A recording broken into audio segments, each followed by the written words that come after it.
Welcome once again to Lehto's Law. Here's Steve Lehto. Homeowners associations just keep giving me material for my show. And I talked to them just the other day. So I thought, well, it'll be a little while before something pops up newsworthy about the homeowners associations. And no, there's a new one. ABC 7 Chicago reports about a story out of North Carolina, but it's been widely reported. North Carolina homeowner claims her house was foreclosed and sold by HOA without her knowing. So she's living in the house, and one day somebody comes by and goes, oh, it's not your house anymore. It got sold by the HOA. Samantha Kummerer wrote this, and of course, those kinds of things can actually happen, but mistakes have been made. When the caller on the other end of the phone asked her when she was moving out of her house, she thought it was a joke. She's owned her home in Pitt County, North Carolina for 12 years, and she's even paid it off. She owns that house outright. So she was shocked when a man told her that he'd bought it. I bought your house. I said, I don't know anything about that. And he said, yeah, I bought your home in an upset bid, and I need to know when you will be moving. That's what she said he was telling her. She quickly found out that he was not lying. At the county courthouse, she found papers that showed that her home, valued at $413,000, was sold for $221,000. So it went substantially below market value. But even more interesting is, how did this happen without her knowing about it? The sale came after the property was foreclosed on, which she says she had no idea. That all stemmed from a debt of $1,491 to an HOA that this woman says she didn't know she was a part of. She said, I've been there for 12 years. I've never paid an HOA. I've never been invited to an HOA. The debt was an accumulation of a decade's worth of annual HOA dues. So she says she moved into the house, didn't know about the HOA, and they say, well, we've been sending you dues bills and you haven't paid them. So if you don't pay your dues to the HOA, well, those dues become a lien on the house and we can foreclose. So, after so many years, we got to do that. She said she would have paid the debt if she had known. Court records show the HOA had filed liens against the property in the past for late dues. A lien is on the file for the property in 2013 and 2017, both for unpaid HOA dues. She says that she was unaware of these. This summer, she eventually got an eviction notice and she moved out of her forever home and is living with a friend. My life has become an open book, she said, but now she's working to reverse the last chapter. She's hired an attorney to fight for her home back. The woman said, I told my daughter, I said, Mom's going to fight for this because this is wrong. The attorney said that the woman did receive letters from a law office, but she thought they were junk mail, and the law requires more notification than that. So I would advise you to open stuff if it's mailed to you from an attorney. But I've seen stuff that was important that looked like junk mail, so I can understand this. The HOA never served her with the lawsuit papers. It turns out there was an actual legal action here for which she should have been served, and there are requirements for proper service for a lawsuit to be good. Her attorney says they just didn't do that, and that is fatal, referring to their case. Their case is dead, but you got to go back in and fix it. So the attorney explained the papers for the foreclosure hearing were sent out as certified mail, but instead of getting her signature, the mail carrier just wrote C19 in place of the receipt, implying that because of COVID-19, he couldn't get a signature. This practice was used at the height of the pandemic to limit carriers' exposure to the virus. And she says that she never saw the documents from the mail carrier. And that's a bizarre one because the Postal Service can do anything they want. If the court rules say you must do this and get this signature, you can't say, well, the Postal Service said we couldn't. It's not how it works. Postal Service doesn't make court rules. The law says you've got to serve somebody. The attorney said you've got to. If you're suing somebody, you've got to make sure that they've gotten notice. The thought that someone could just casually move forward at someone's home over a $1,400 debt without turning over heaven and earth to make sure that they know about it just seems wrong. The attorneys now filed a lawsuit on behalf of the woman, and it says that someone from the Pitt County Sheriff's Office did try twice to deliver a notice of the hearing in person, but they were unsuccessful. And so I'm not sure how we know that, although they may have filed an affidavit with the court. We'll get to that in a second. HOA in question here, Irish Creek Section 2 Owners Association, declined to comment on the issue, citing the pending litigation. The attorney representing the person who bought the home said that while the woman never signed the official papers, the C-19 signature doesn't mean she didn't see them. The attorney also said his client bought the home in a competitive bidding process and has been unable to access the home. Well, here's the problem. It doesn't matter if it was a proper process for the auction. If there's no notice, there's no notice. And the court rule doesn't say that the person sees the papers. It says you must serve them, and service is defined in the statutes. And so simply showing it to somebody would not constitute service. Now, it's possible if someone's dodging service, a court might allow alternative service, and the court might look at things such as, does the person know someone's trying to serve them with something? And that might play into whether a judge allows alternate service.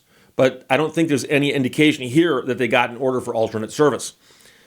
So the woman has a court date next month where she hopes to reverse the sale and the foreclosure due to the lack of notification regarding her service. Unfortunately, the attorney said that he continues to hear from clients with similar stories. He's seen cases where associations foreclosed on a fully owned home for $250 in unpaid fees. In other instances, the HOA was sending bills to the wrong address, which led to late fees and then foreclosure. The attorney says we've had so many situations of people.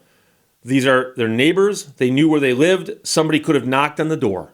Somebody could have called, and they did not do that. And I understand that the court rules might not say you should call somebody and tell them you're trying to sue them. But before you file a lawsuit, you might want to ask, someone moved into this house, and they lived there for over 10 years, and they've never responded to anything we've sent them. Wouldn't you want to go over and knock on the door and say, hey, I'm just curious what's going on here? You know about the HOA, right? Because she says she didn't even know about it. So the attorney said the law surrounding notification is a big area where small legal changes could make a difference. I think the problem is there really is no such thing as an HOA foreclosure defense in North Carolina. The law is tilted heavily in favor of homeowners associations. He explained that HOAs have just as much power as banks in foreclosures, which means they don't need to go in front of a judge to do the process completely. While many imagine HOA boards as a group of pesky neighbors, they are often run by national management companies with no real connection to the properties, in which case they don't care if they tick somebody off. The law is set up to protect the associations, not the homeowners. The laws were written by lobbyists and attorneys for homeowners associations to make it easier for them to do what they need to do. And that's a senior staff attorney for the North Carolina Justice Center talking about it, who said the consumer protections are not robust. And often when the issue of the HOA is not over a large amount of money, it can become increasingly challenging for homeowners to find a lawyer to represent them. She said, additionally, there is also a lack of resources and education for people facing housing issues such as these. Even though your home is so important to you and it's your biggest asset, unfortunately, if someone is trying to take that home away from you, it's not criminal, it's civil. So if you don't have the money to pay an attorney, then you're scrambling to try and get help. So now here's the funny thing.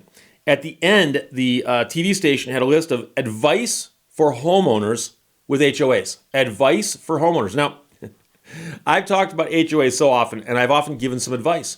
So let's see how the advice for homeowners from ABC7 in Chicago parallels the advice I give when I talk about this. 1, stay current on your HOA payments and fines.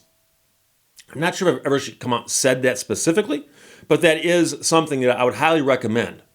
2, to become involved with the HOA board.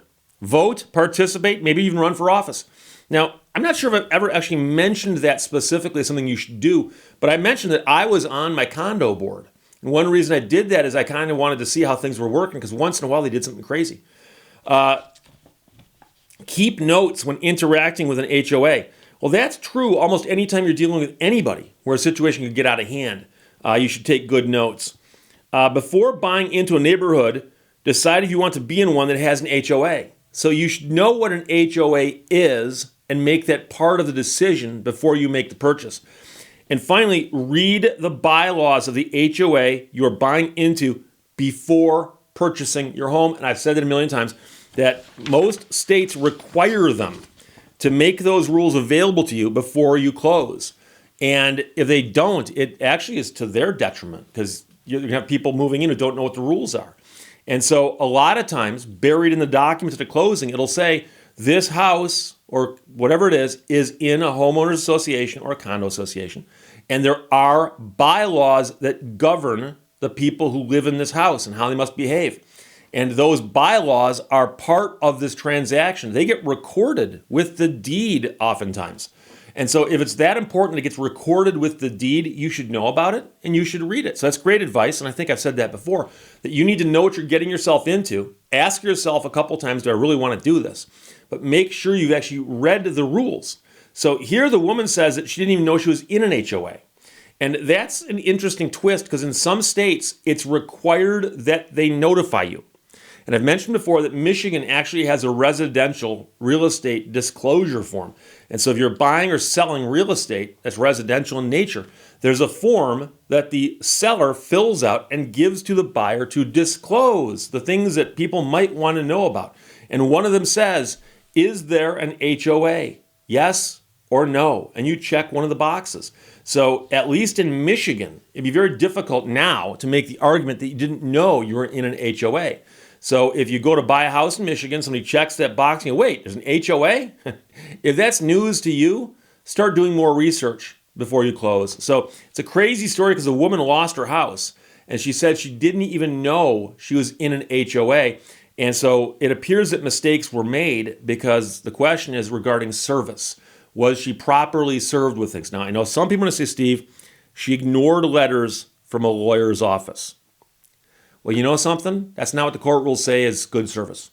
And I can also tell you that I've had mail returned to me that was clearly from a lawyer's office, my office. And I've actually mailed something to somebody, certified, return receipt requested, with a signature verification it must match the person it's addressed to. And I mailed it to them with all those things on the envelope. And the person at the other end asked the mail carrier, can I see that?